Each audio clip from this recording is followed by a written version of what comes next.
Hey everyone, this is Mike from the Comic Book Trove, back today with another book review, and today I'm going to be taking a look at the Fellspyre Chronicles, Book 1. This is a book that came out, released by DC about a year ago. It came out in 2022 as part of their Black Label line, which for anyone who doesn't know, the Black Label books are basically a line of more mature stories with more graphic content than what you get in a typical mainline DC book. So there is some mature content in here, quite a lot of strong violence and things of that nature. But this is something that until very recently I'd never even heard of. It had gone completely under my radar, and somebody brought it to my attention when they commented on my recent underrated books video actually. And then I looked it up and kind of thought, that looks really interesting. I don't know how I've missed it, and decided to take a chance and just go ahead and get it. And over the last week or so, I've read through it and had a really good time. This is a cool story, and I'm glad I finally discovered it. I want to just cover a few things then. I'll do my usual thing and give an overview of the book today. I'll talk about some of what's going on in the story and what this actually is. Maybe help you make up your mind as to whether or not it's something you want to check out. But before we have a look at the book itself, I want to highlight the dust cover, because if you're familiar with this book at all, you probably know what I'm going to talk about. But initially, you just get a pretty standard dust cover design here. You got your front cover, your spine, back of the book, all pretty standard.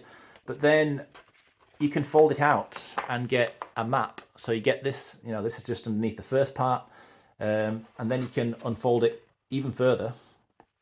And what you end up getting is a complete map of the world that we see in this story, Cain Anun, as the world is called. And probably a little bit too big to get it all in frame here, but you get the idea, I think. It's a really cool feature. It's probably the coolest dust jacket I've actually seen. It's the best use of one in terms of quite a novel feature that I can think of. It's a really great thing to have in here, and it's something that's cool to kind of have on the side as you read through this book, if you're anything like me, because I'm one of those people who, when you're reading through a story like this, that's creating a big fictional world, I do quite like to have a map or something there to reference the places that the characters are talking about. And when they're journeying from place to place, it's quite good to see that and get an idea of the scale of the journey, the places they go into. On the book itself, though, it's got this kind of faux leather feel and look to it. Really nice design. I quite like this. It is a standard size hardcover. I know that there are people who wished it had been oversized, and surely that would have been a cool thing if it had been. But it's absolutely fine as it is. It wasn't a huge deal breaker to me. As we open up the book here, you do see that same map. This is what you get with the fold out dust cover. Obviously smaller in here. And then the pages themselves, these are all matte pages, which is quite interesting. Not many books get that. But it is the kind of paper that gets used in kind of law books and encyclopedias that I've had in the past. For example, most recently, I took a look at the Encyclopedia Eorzea books, the Final Fantasy XIV books on the channel, and that book uses this kind of paper as well. So, I suppose a couple of things. I'll give a spoiler warning, because I'll show off some things and probably mention things about the story here that you may not want to know if you've never read it, if you don't want any spoilers at all. I won't go into complete detail and ruin everything, but I'll bring up some key points of kind of stuff that's going on in here. And I might show something off as well that you don't want to see. But also there is a mature content warning. It is a Black Label book, which means there is a lot of violence, there's nudity, strong language, all that kind of thing. So things to be aware of. So this book then, so what's actually going on in here? So it's a dark story. There's a lot of horror. It's very much like a fantasy horror kind of book. A lot of monsters, a lot of gruesome kills and deaths. And as we jump into the story here, we are at a point where 30 years ago, this group of heroes joined together, formed a fellowship, went on a quest to kill an evil god who was causing a plague that was just gruesomely, brutally killing a lot of people in this world. And as far as everyone's concerned, they succeeded. They killed that thing, they brought an end to the plague, and they've been praised and celebrated as heroes for the last 30 years. And as we jump into the story here, there was actually a battle taking place in a Colosseum kind of thing to celebrate this king, the king here who was the leader of that original fellowship in the past. Quickly, though, it comes to light that something's wrong. And as the story goes on, we kind of realize, and it's revealed, that they didn't succeed. This original group of heroes did not do what they've told everybody they did, even though it kind of seemed for a while like they did. But in fact, this evil god is not gone. The plague returns. And as the story unfolds, we start to realize the truth of what actually happened with that group of heroes 30 years ago, because a new group forms and goes on their own quest to kind of do what the first group failed to do. Hopefully that makes sense. So what happens is, as you flick through this book, quite often from page to page, you're flicking from past to present and then vice versa back again. There were a couple of times as I read through this, and this could just be me not focusing properly as I was reading, but there were a couple of occasions where I did have to kind of flick back because I'd not realised that I'd switched timelines. For example, this is an instance of it happening here. So you're in this scene and you flick the page, and this is kind of the other timeline, and you get these little icons that you quickly start to realise which timeline that indicates you're in. Yeah, so that happens a few times. There were a couple of times where I kind of missed the time jump, but it was never a major issue. As I say, it's probably more my fault for just not paying attention properly. But I thought it was a cool thing. I thought it was well implemented overall as a kind of narrative technique. Another thing that you get in here that's really cool, between issues, because the main story is a 12-issue series, you get these pages that contain what are displayed and presented as extracts from historical texts within this world, or they can be poems, sometimes there's song lyrics, or maps and diagrams, all that kind of stuff, a wide variety of things really. But all of it is basically information that helps establish more lore and history of this world. So it does a lot. This book does a lot to build up a very detailed new world within a quite short amount of time, because this whole book is the first that this whole Cain and Nun has been created and explored. So these extra bits in between the issues go a long way to give this world, to kind of flesh everything out basically and give it all more context. And I thought it was a nice touch. It was really cool. Some of it's more interesting than other things. I won't say it's all absolutely the best stuff you're going to read, but it was really a nice touch that arguably didn't need to be done, and it was a case of they went the extra mile by doing all that and presenting it in this book. It was cool. A really nice feature to see in there. The artwork as well, I mean, that's got to get mentioned. I've not really touched on it yet, but some really beautiful detailed artwork here from the artist Riccardo Federico.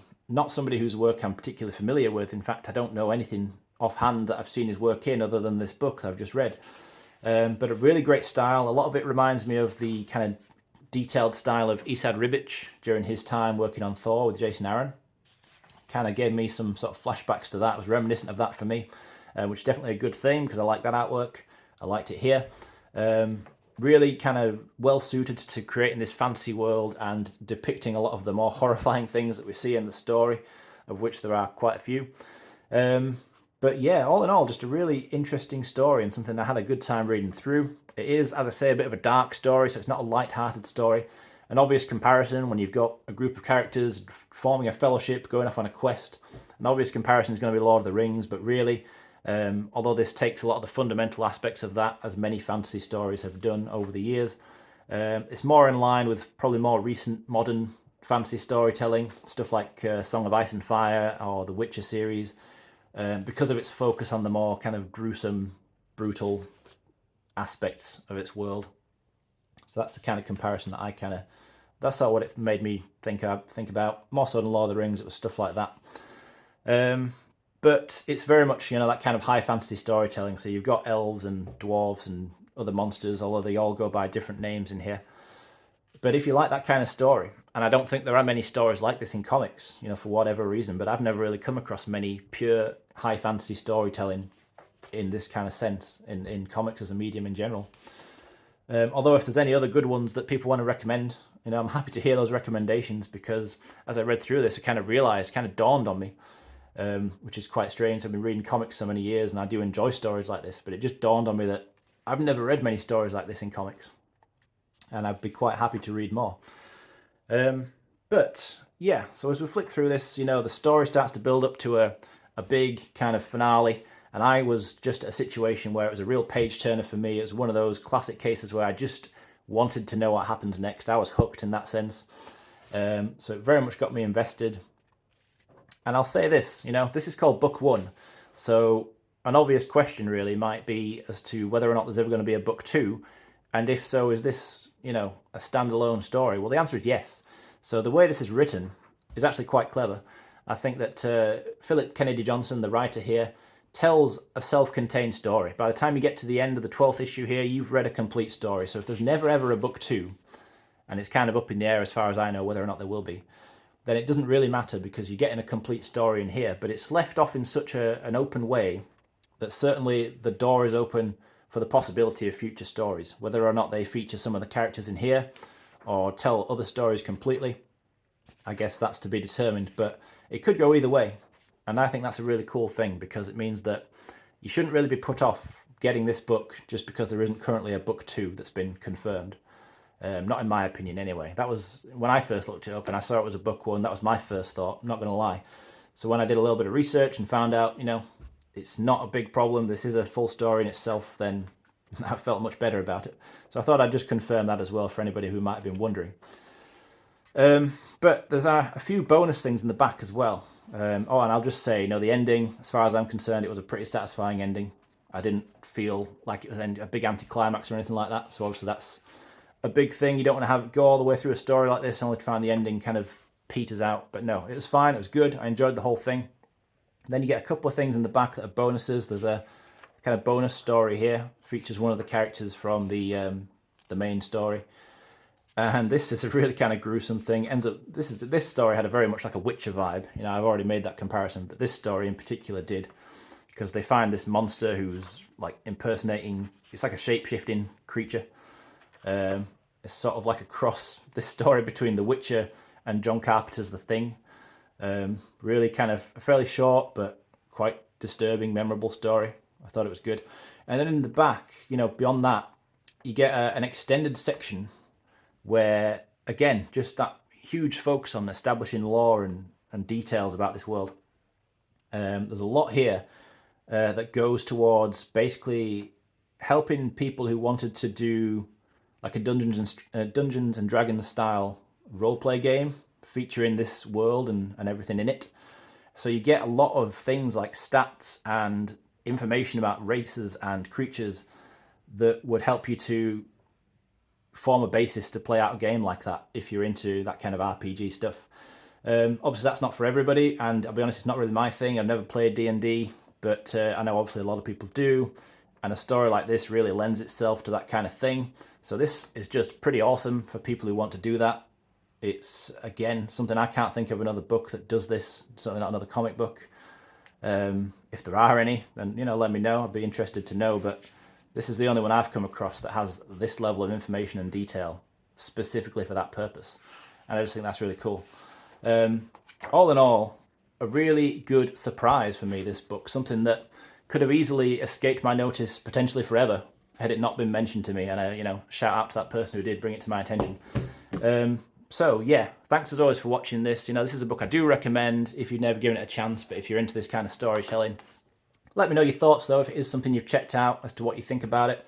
Maybe we'll see a book 2 someday. Certainly I'm in a place now where I'd quite like to see one, having just read through this. I'd be more than happy to get more of this world. But yeah, for now, this is a good book in its own standalone way. So thanks as always for watching. That's appreciated as always. I'll be back again soon to discuss something else.